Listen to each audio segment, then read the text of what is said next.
नमस्कार, आप देख रहे हैं दर्श न्यूज। मैं हूं आपके साथ रितेश शर्मा।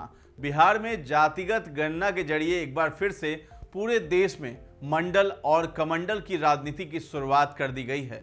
अब पूरे देश में कास्ट सेंसस की मांग उठने लगी है। एक बार फिर से जातियों के बीच शुरुआती तनाव देखने को मिल रहा है। लोग फिर से एक दूसरे को मजाक में ही सही जाति और उनकी हिस्सेदारी बताने लगे हैं। जातियों से संबोधित कर एक दूसरे से बात करते नजर आ रहे हैं। सार्वजनिक जगहों पर जातियों पर बहस भी छिड़ती नजर आ रही है। ये बहस अभी शुरुआती दौर में है, लेकिन आने वाले वक्त में बहस पर तलवारें खिंचती नजर आएंगी। दरअसल समाज में वो लोग जो पीछे रह गए हैं वो अपने आप को ठगा हुआ महसूस करते हैं, लेकिन अब वो लोग जिन्होंने अपनी जनसंख्या कम कर अपनी आबादी को नियंत्रित किया वो ठगे महसूस कर रहे हैं। बड़ा सवाल यही है कि क्या बिहार के कास्ट सर्वे से राज्य में घमासान तेज होगा या नहीं।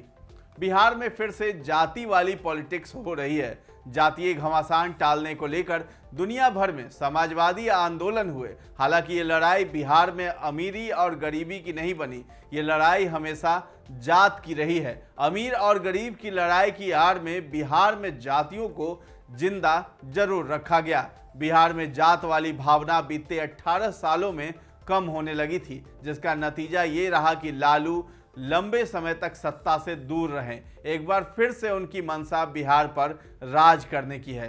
क्या बिहार के साथ फिर से हो रहा है सियासी खेल? लालू प्रसाद यादव की कोशिश है कि एक बार फिर से बिहार की कुर्सी अपने कब्जे में की जाए, लेकिन लालू प्रसाद यादव की राजनीति से पूरा सूबा वाकिफ है। सवाल उठता है कि सत्ता हासिल करने के लिए क्या साजिश के तहत जातीय जनगणना की प्रयोगशाला बनाया गया है? एक बार फिर से बिहार में 80 और 90 के दशक का राजनीतिक षड्यंत्र नए संस्करण में पेश कर दिया गया है। इस साजिश के तहत एक बार फिर से एक ही धर्म के मानने वाले लोगों को 72 तरह की जातियों में बांट दिया गया है, जिसका राजनीतिक लाभ लिया जा सके। मुख्यमंत्री नीतीश कुमार के जरिए जातिगत गणना करा के इस साजिश का पहला दांव चला गया है। दूसरा दांव इसकी रिपोर्ट सार्वजनिक कर चला गया।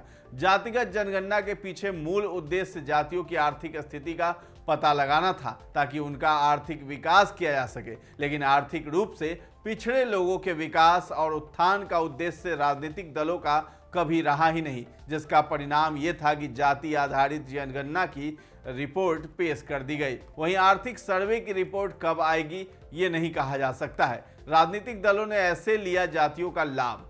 भारतीय समाज के जातियों की भावना भड़काकर सबसे पहले लाभ कांग्रेस ने देश स्तर पर लिया है। वहीं तुष्टीकरण की राजनीति की वजह से देश कमजोर हुआ। देश के भीतर नक्सलियों के नरसंहार हुए। वहीं मुस्लिम पुष्टिकरण के नाम पर कश्मीर में उग्रवाद पनपा। कश्मीर की खूबसूरत वादियां जहन्नुम बन गई। बिहार, झारखंड, उड़ीसा, छत्तीसगढ़, मध्य प्रदेश, महाराष्ट्र जैसे राज्य नक्सलियों की चपेट में आ गए।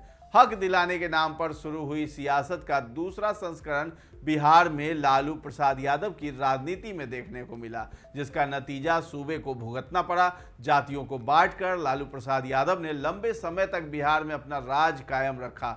इस राजनीति का दूरगामी परिणाम ये हुआ कि बिहार अन्य राज्यों की अपेक्षा सबसे पिछड़ा हुआ राज्य बन गया है। बिहार में सर्वहारा वर्ग शोषितों को न्याय दिलाने के नाम पर नक्सलियों ने पांव पसारना शुरू किया। नतीजा ये हुआ कि बिहार में निजी सेनाएं बनने लगी। सवर्णों ने अपनी जमीन बचाने के लिए हथियार उठाए, हथियार खरीदे जाने लगे। सोना बेचकर लोहा खरीदने का संदेश दिया गया और इसके साथ एक ही धर्म को मानने वाले लोगों के खून से बिहार में नरसंहार का इतिहास लिखा जाने लगा। बिहार में 90 के दशक में जन्मे लोगों को आज भी वो पुरानी यादें ताजा हैं। तब अखबारों के पहले पन्ने पर नरसंहार की तस्वीर होती थी, कानून ताक पर होता था। इन्हीं संघर्षों ने बिहार को प्रवासी मजदूरों की संज्ञा दे दी। बिहार के लोगों की पहचान मजदूर और प्रवासियों से होने लगी। बिहार की प्रयोगशाला में जातीय जनगणना का परीक्षण किया जा रहा है। लालू युग के अंत के बाद लगभग 20 सालों के बाद नीतीश काल में बिहार ने बड़ा बदलाव देखा। ये भावना जाति से अधिक बिहारी होने के गर्व की तरफ बढ़ने लगी थी। जाति को लेकर एक दूसरे को दिए संघर्षों के घाव अब भरने लगे थे। सबसे पहले लोगों ने जाति से ऊपर उठकर बिहार को वोट देना शुरू किया। उसके बाद बिहार ने देश को ध्यान में रखकर वोट करना शुरू किया। इसे समझने के लिए पिछले 20 साल के वोटिंग के पैटर्न को देखकर समझा जा सकता है। इसका पहला असर बिहार में नीतीश कुमार की लगातार जीत के रूप में दिखाई दिया है।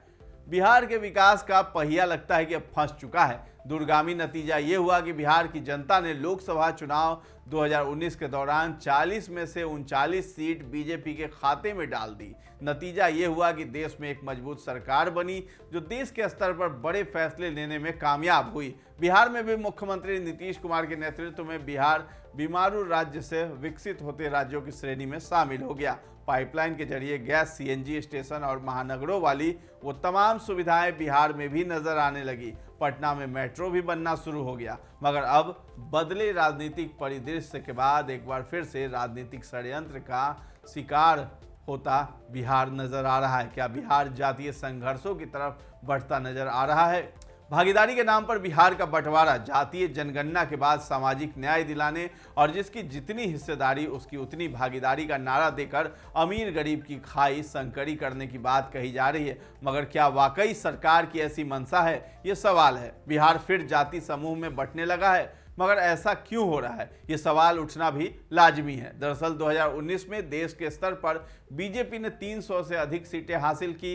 2014 में भी बीजेपी को 300 से अधिक सीटें मिली थी। अब 2024 में अगला लोकसभा चुनाव नजदीक है। गौर करने वाली बात यह है कि लोकसभा चुनाव के दौरान 2019 में बीजेपी को बिहार में 40 में से 39 सीटें हासिल हुई थी। इस दौरान बिहार की जनता ने जाति, धर्म और मजहब से ऊपर उठकर वोट किया था। हालांकि इस बार हालात अलग हैं। कोशिश है कि लोग जातियों में बंटकर बिहार और देश की भावना से विमुख हो जाएंगे। लोगों का ध्यान केवल अपनी जातियों के उत्थान में लग जाएगा। इस वीडियो पर आपकी क्या राय है और जातीय गणना से आप क्या समझते हैं, क्या सोचते हैं, सब कुछ हमें कमेंट में बताइए और हमारे चैनल को सब्सक्राइब कर लीजिए। और अगर ये वीडियो आप फेसबुक पर देख रहे हैं तो हमारे पेज को लाइक और फॉलो करना न भूलें।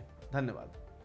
भागीदारी के नाम पर बिहार का बंटवारा जातीय जनगणना के बाद सामाजिक न्याय दिलाने और जिसकी जितनी हिस्सेदारी उसकी उतनी भागीदारी का नारा देकर अमीर गरीब की खाई संकरी करने की बात कही जा रही है। मगर क्या वाकई सरकार की ऐसी मंशा है? ये सवाल है। बिहार फिर जाति समूह में बंटने लगा है, मगर ऐसा क्यों हो रहा है? ये सवाल उठना भी लाजमी है। दरअसल 2019 में देश के स्तर पर बीजेपी ने 300 से अधिक सीटें हासिल की।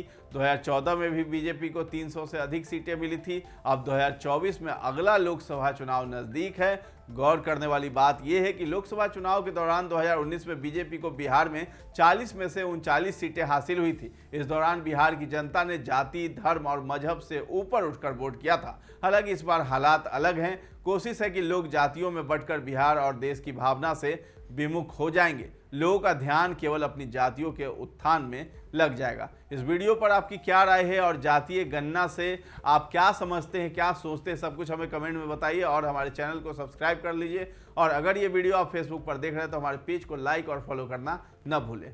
धन्यवाद।